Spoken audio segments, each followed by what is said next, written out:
Vice President J.D. Vance signaling over the weekend that the president was not opposed to invoking the Insurrection Act in his effort to deploy the U.S. military in American cities for law enforcement purposes. Former President Barack Obama weighing in today. He had a warning about what he believes would be the broader consequences of that action.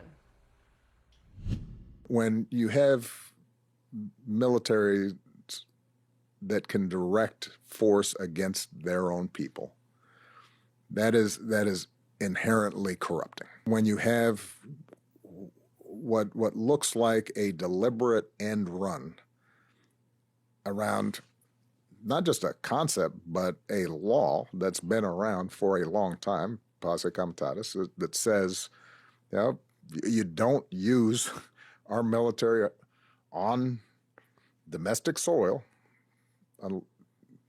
unless there is an extraordinary emergency of some sort. That when you see an administration suggest that ordinary street crime is an insurrection or a terrorist act, that is a genuine effort to weaken how we have understood democracy. All right, joining us now in the arena, CNN legal analyst Elliot Williams and CNN chief national affairs correspondent Jeff Zeleny are here. Scott and Jamal remain with us as well. The text chain is also joining us there on the left side of your screen. They're going to have additional analysis for you while we continue to chat here. Jeff Zeleny, you covered Obama's entire campaign, right? And I'm struck by the contrast of the candidate that we saw in 2008 and the energy there and sort of the laconic stylings of the now former president and the way he is coming across. He has not said a lot. That was more than really he has said in the past about the country, the president, and what he clearly seems to think is a slide toward authoritarianism. What do you make of his decision to kind of enter the chat in this way, so to speak, and the message that he has? Look, he's been doing it with increasing frequency after being relatively silent throughout much of the first Trump administration. Obviously, during the Biden years, it was a little awkward for him to speak out. He's been speaking out much more this year, I think, than he probably has over the last almost 8 years combined. Look, he came across as more a professorial, Barack Obama, a little bit above it, taking a look at it. What I was most struck by was his sort of admonition to progressives. And that reminds me of something that we heard from him actually pretty frequently. Don't let the perfect be the enemy of the good.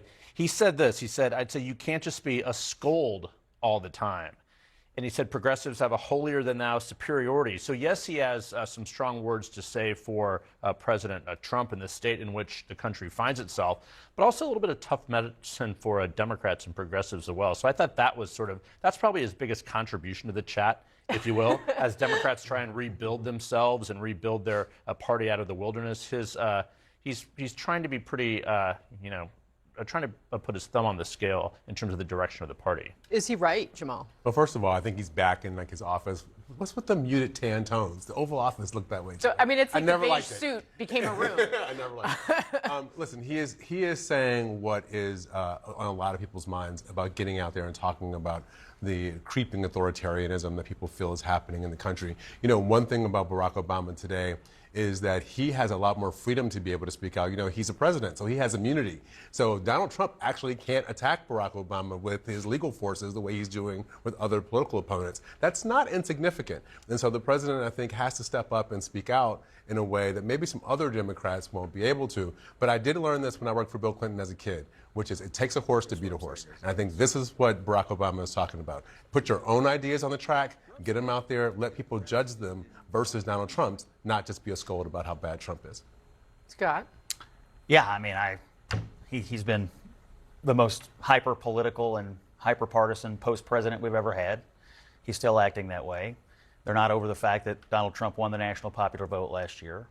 And they keep warning about the same things that they were warning and fussing about during the campaign, to which the American people then responded to. I think Donald Trump is executing every part of his agenda in almost exactly the way that he promised he was going to. up to and including enforcing laws in the United States that have been on the books for a very, very long time that his predecessor chose simply not to execute.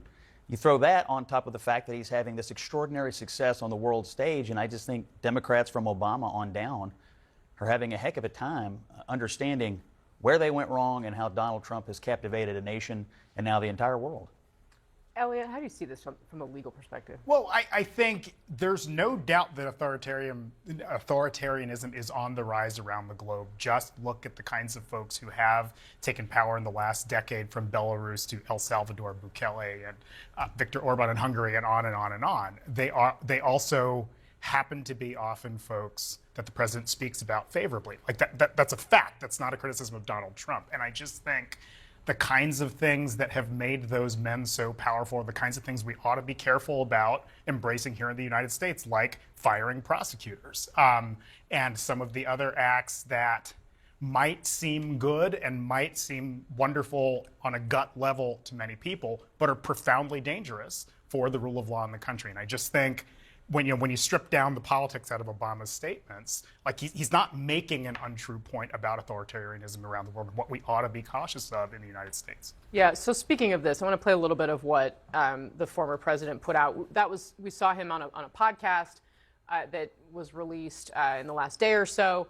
This was at the Obama Foundation, or for the Obama Foundation, over the weekend on Saturday, where he's talking about how basically the United States isn't immune, even though perhaps many people in the United States thought that the U.S. was immune. Let's watch. Like many of you, I've become increasingly concerned about the rising wave of authoritarianism sweeping the globe. We're seeing politicians target civil society, undermine freedom of the press, weaponize the justice system. And no one is being spared. Even countries that thought they were immune from wholesale assaults on democracy now understand we're all part of this struggle. I will admit, Jeff, to being slightly distracted by the soundtrack from the point that the former president is making.